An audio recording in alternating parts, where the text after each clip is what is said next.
ဒီဇက်လန်းလေးဟာကြောင်လေးဗန်ပိုင်ယာတစ်ကောင်ဖြစ်နေတဲ့အကြောင်းပဲဖြစ်ပါတယ်။ကောင်လေးတယောက်ဟာလမ်းဘေးကကြောင်ပေါက်လေးတစ်ကောင်ကိုမတော်တဆကောက်ယူမွေးမိခဲ့တယ်။ဒါပေမဲ့အဲ့ဒီကြောင်လေးဟာတကယ်တော့ဗန်ပိုင်ယာတစ်ကောင်ဖြစ်နေမှန်းသူလုံးဝမသိခဲ့ဘူး။ကြောင်စင်းလို့အိမ်ပြန်ရောက်တဲ့အခါအိမ်ထဲမှာလူစိမ်းတယောက်ရောက်နေတာကိုသူတွေ့လိုက်ရတယ်။အိမ်ချမ်းပြင်တွေရှုပ်ပွက်နေတာကိုမြင်တော့ကောင်လေးကဒေါသထွက်ပြီးကြမ်းတိုက်တန်နဲ့ရန်ထုတ်လိုက်ပေမဲ့အဲ့ဒီလူကပေါ့ပေါ့ပါပါခုန်ဆောင်သွားခဲ့တယ်။ကောင်လေးကသူ့ကိုအိမ်ပြင်မောင်းထုတ်ဖို့စူးစမ်းရင်ချော်လဲပြီးပြတ်တင်းပေါက်လိုက်ကာကိုဆွဲဖွင့်လိုက်မိတဲ့အခါ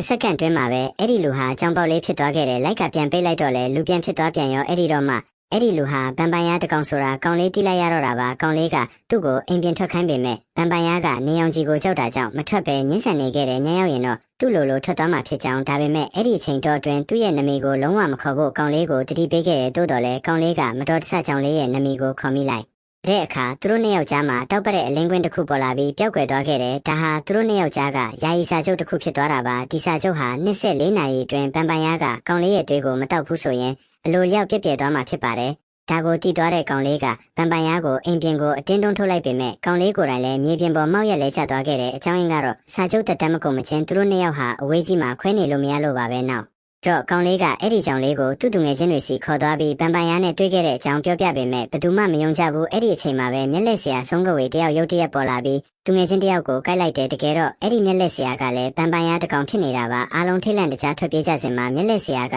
ဓာတ်ကိုဆွဲထုတ်ပြီးကောင်လေးကိုတိုက်ခိုက်ဖို့ပြင်လိုက်တယ်အဲ့ဒီအချိန်မှာပဲအင်ကဗန်ပိုင်ယာကရုတ်တရက်ပေါ်လာပြီးကောင်လေးကိုကယ်တင်ပေးခဲ့ရမဲ့ချက်ချင်းဆိုတယ်လို့ကြောင့်ဖြစ်ပြန်ပြောင်းပြီးထွက်ပြေးဖို့စူးစမ်းပြန်တဲ့ကောင်လေးကသူ့အမိကိုဆွဲဖမ်းပြီးသူငယ်ချင်းဖြစ်သူကိုကယ်ပေးဖို့တောင်းဆိုပေမဲ့သူကညှင်းဆန်နေခဲ့တဲ့မျက်လက်ဆရာကသူငယ်ချင်းစီနီးကပ်လာတဲ့အခါကောင်လေးကတတိမွေးပြီးမျက်လက်ဆရာကိုပြေးဖက်ထားလိုက်တယ်မျက်လက်ဆရာကကောင်လေးကိုတိုက်ခိုက်ဖို့လုပ်တဲ့အခါမှာတော့ဗန်ပိုင်ယာကကြားကနေအကာအကွယ်ပေးခဲ့ပြန်တယ်ဒါပေမဲ့အဲ့ဒီဗန်ပိုင်ယာဟာနှစ်ပေါင်းရာနဲ့ချီတွေးမတောက်ထားတာကြောင့်မျက်လက်ဆရာကိုရှင်နိုင်စွမ်းမရှိပါဘူးသူကကောင်